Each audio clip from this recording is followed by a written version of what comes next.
কালকে আমার বাবুর সাথে তোমার কি হয়েছিল? পার্সোনাল ব্যাপারটা কি আপনার শোনা ভালো দেখায়?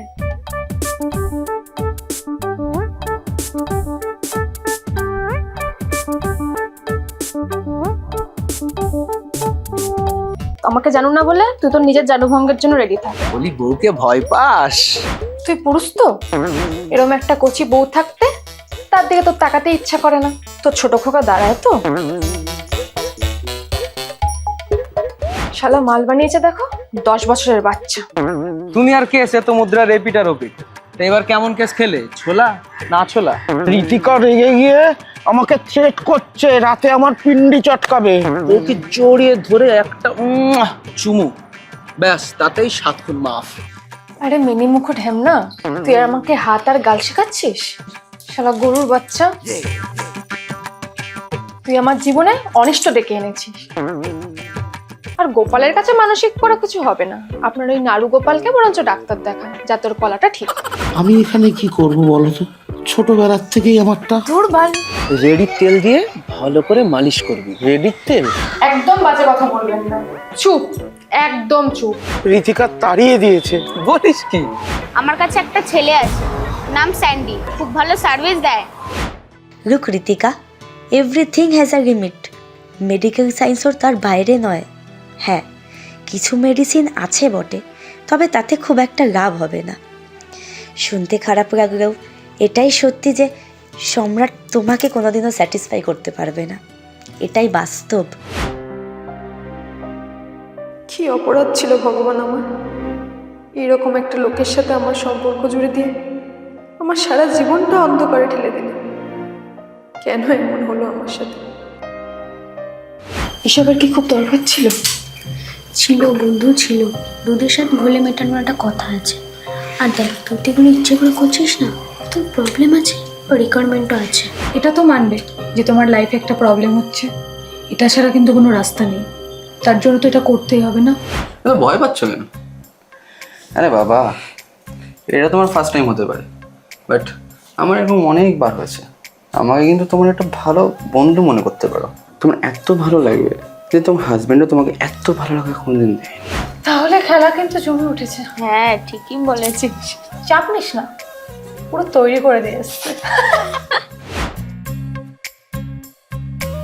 তুমি ভাবো, এটা আমি নয়, তোমার হাজবেন্ড তোমাকে আদর করছে।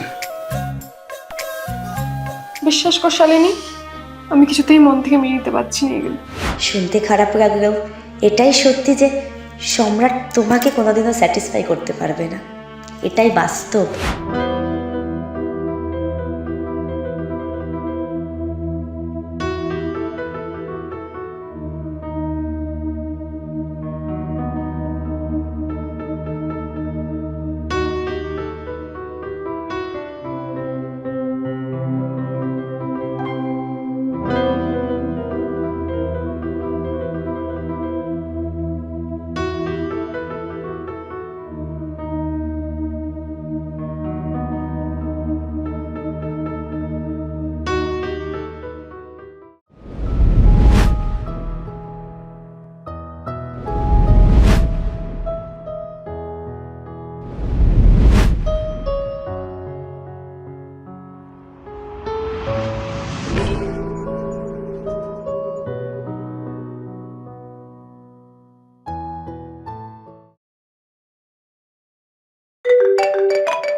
বৌমা, বাড়িতে কে এসেছিল?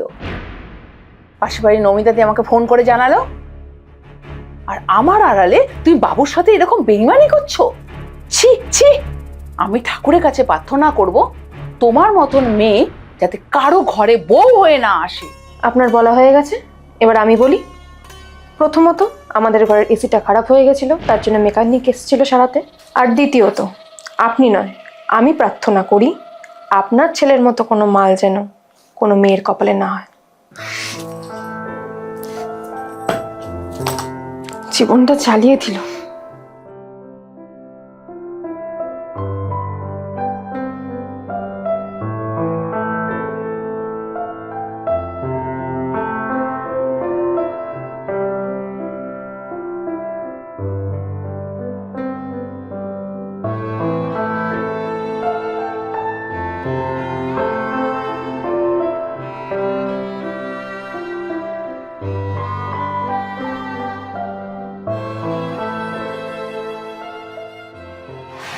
দু কাপ কফি বলি?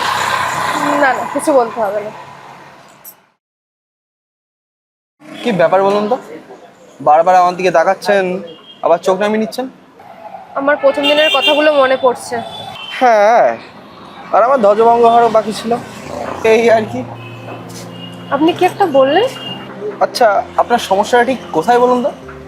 না মানে এত কিছু করার চেষ্টা করছেন কিন্তু কিছুতেই পারছেন না। আপনি বুঝবেন না স্যান্ডি, বারবার একটা মেয়েকে যখন অপমান করা হয় না, তখন সেই শুধু বোঝে। আপনি বুঝবেন না। জানি এবং বুঝি, আর সেই জন্যই বন্ধু হিসাবে একটা সাজেশন দিই। আপনি আইভিএফ এর নাম শুনেছেন?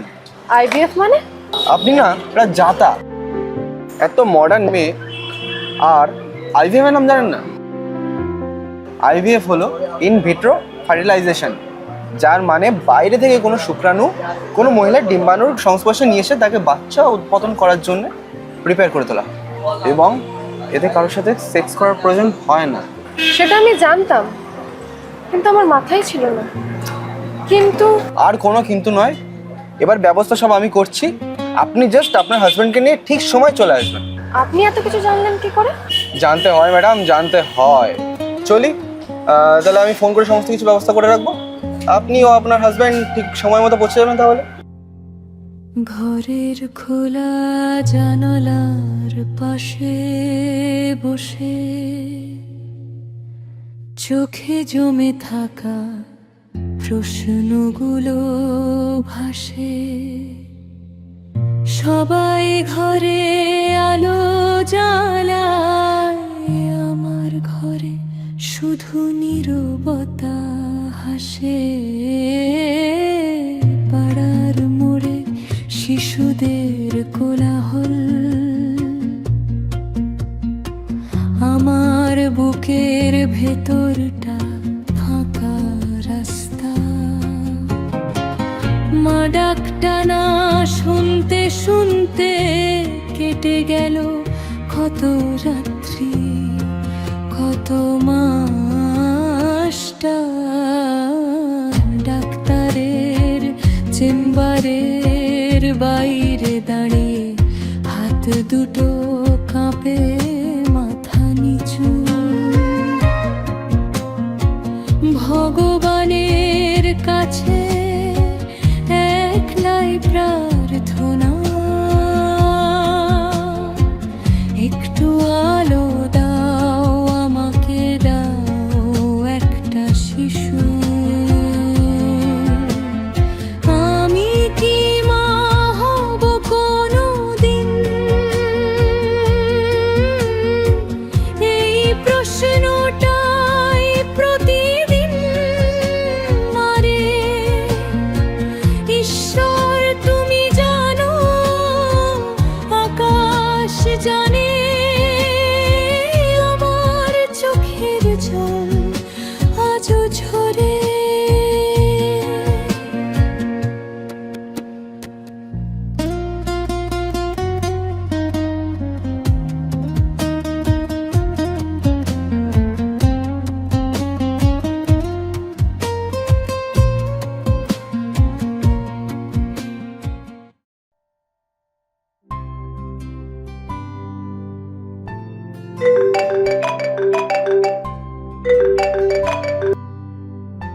হ্যাঁ স্যান্ডি বলো। হ্যাঁ হ্যাঁ আছি।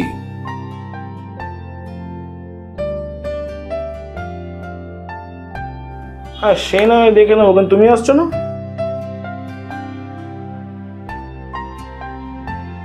ওকে ঠিক আছে ঠিক আছে, পাঠিয়ে দাও। ওকে ওকে, আসুন প্লিজ।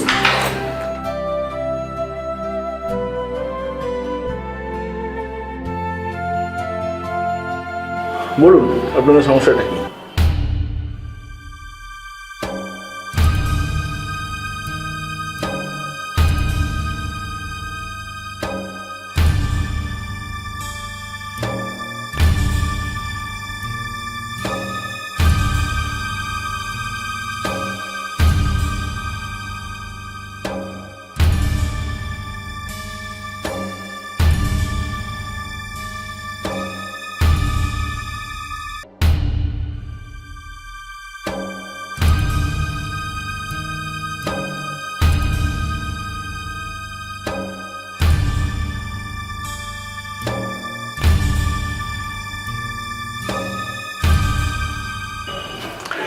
দেখুন, এটা কোনো সমস্যাই নয় আজকালকার দিনে। আজকালকার দিনে নয়, ব্যাপারটা সব ঘরে ঘরেই দেখতে পাবেন আপনি। সমাজের চাপেই হোক বা পরিস্থিতির চাপেই হোক, বাইরে আসে না জিনিসগুলো। আর সাপোর্টটা করে মেয়েরাই, কারণ তাদের তো কিছু করার থাকে না, অ্যাকচুয়ালি তাদের হাতেও কিছু থাকে না। যাক, এসে সব কথা। এই ধরনের ট্রিটমেন্টে কিন্তু খরচা আছে, এটা জানেন তো। মানে ওই পার সিটিং 30,000 করে, আর ফাইনালি 70,000, মানে আপনার সব মিলিয়ে 2.5 লাখ টাকার মতো পড়বে। তো আপনারা এফোর্ড করতে পারবেন তো? টাকা পয়সা নিয়ে আপনি চিন্তা করবেন না ডাক্তারবাবু, আপনি শুধু দেখুন আমাদের স্বপ্নটা যেন পূর্ণতা পায়। তাহলে তো খুব ভালো। আর ডোনার, আই থিঙ্ক ডোনার বোধহয় স্যান্ডিই করবে। ঠিক আছে ঋতিকা, কোনো অসুবিধা নেই। আপনি একটা কাজ করুন, আপনি আপনার যা প্রেসক্রিপশন আছে বা যা দেখিয়েছেন, এতদিন ডক্টর কনসাল্ট করেছেন, পেপারগুলোকে আপনি একটা আমার হোয়াটসঅ্যাপে পাঠিয়ে দিন, আমি দেখে নেবো। আর ফার্স্ট থেকে তাহলে নেক্সট মান্থ থেকে শুরু করি। তাহলে ঋতিকা, ফার্স্ট সেশনের টাকাটা আপনি বাড়ি জমা করে দিন, আর নেক্সট মান্থ থেকে আমরা সেশনটা শুরু করছি। Get ready.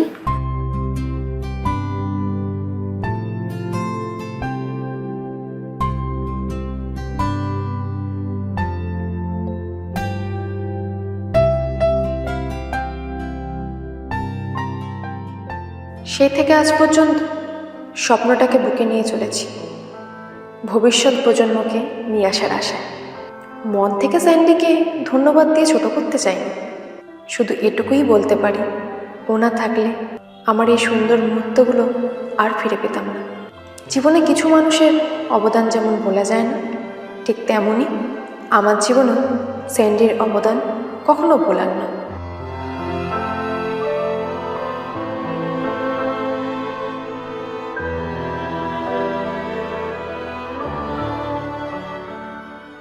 এ নাও, মায়ের আশীর্বাদী ফুলটা রাখো। আর তোমার অপারেশনটা খুব ভালোভাবে হয়ে যাক, আর তোমার কোল জুড়ে আমার গোপাল আসুক। আমার গোপাল যেন আপনার গোপালের মতো না হয়। আবার ফাজলামি হচ্ছে, মায়ের মুখে মুখে কথা বলা হচ্ছে। যাওয়ার সময় পুরনো কথা ভেবে কষ্ট পেও। আজ তো তোমার আনন্দের দিন, তুমিও দেখিয়ে দিলে তুমিও মা হতে পারো।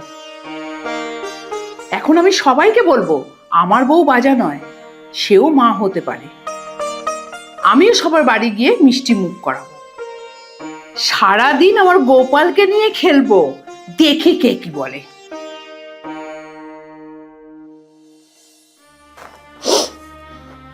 বৌমা, আজকের দিনে কাঁদতে নেই, ওঠো। তুমি কাঁদলে যে আমরা হেরে যাব, তোমাকে তো শক্ত হতে হবে। তুমি কি জানো, তুমি সেই প্রদীপের সলতে যে নিজে জ্বলে সবাইকে আলোকিত করে, তাকে কাঁদলে মানায়? যাও বৌমা, ভালোভাবে যাও, আর আমার গোপালকে যত্ন করে নিয়ে আসবে।